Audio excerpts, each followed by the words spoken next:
Welcome back to another season of the Gold Badge. I'm Jake Query, and this, of course, is brought to you by Chapman Heating and Cooling. You know, a year ago, we showed you behind the scenes at the Indianapolis Motor Speedway, and this time I thought, why not give a little perspective as to what exactly it is that came to be the 107th running of the Indianapolis Motor Speedway. So, in this first episode, we're going to start out with a little bit of a look back, if you will.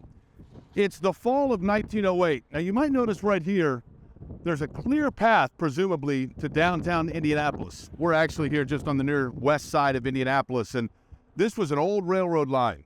Back then, as a matter of fact, the railroad line used to stop out here on the near west side, and it was called Crawfordsville Pike.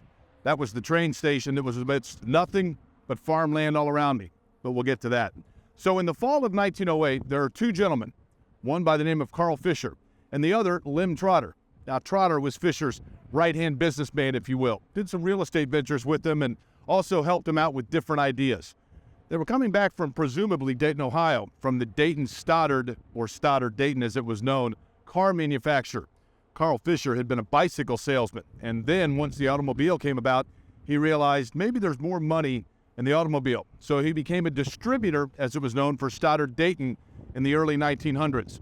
So he had presumably been in a meeting, Lem Trotter was with him, and for about the fifth time on the trip, the car that they were riding in had all kinds of problems. They get out and they're fixing the tire, and Carl Fisher's beating and banging.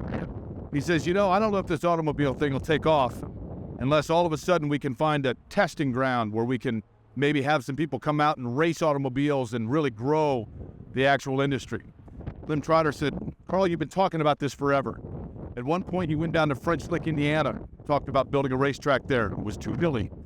He talked about going to the new fairgrounds up on 38th Street in Indianapolis. It wasn't big enough. Why don't you find an area in Indianapolis where you can build a racetrack? Carl Fisher said, I like the idea of that, but I don't know exactly where it would be. Lem Trotter said, let me take a look around and get back to you. Shortly thereafter, Lem Trotter showed back up in Carl Fisher's office, and he said, come with me. They left downtown Indianapolis, and they didn't take the railroad line here at the Crawfordsville Pike, but the train station was their ultimate goal. So they started on Washington Street, US 40 as it was known, took it to Illinois North to Indiana Avenue Northwest. And then they came upon 4 big farms, 80 acres each as a matter of fact, one huge plot of land that was 320 acres. The Chenoweth family owned the Presley farm at the time, and they said, you know what, this is for sale for just $200 an acre.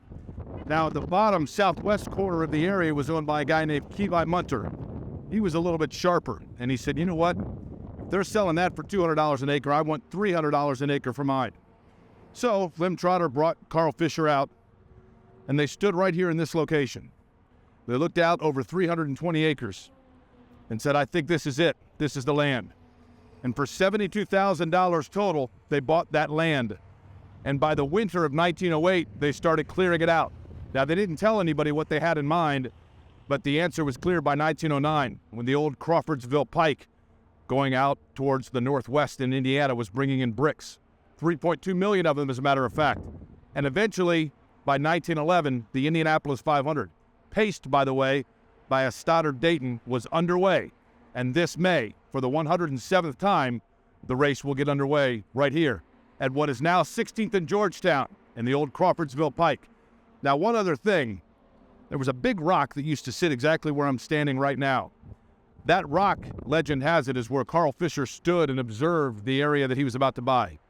It's a little bit of urban legend to that. In reality, Lem Trotter years later bought a boulder and put it right here on this area.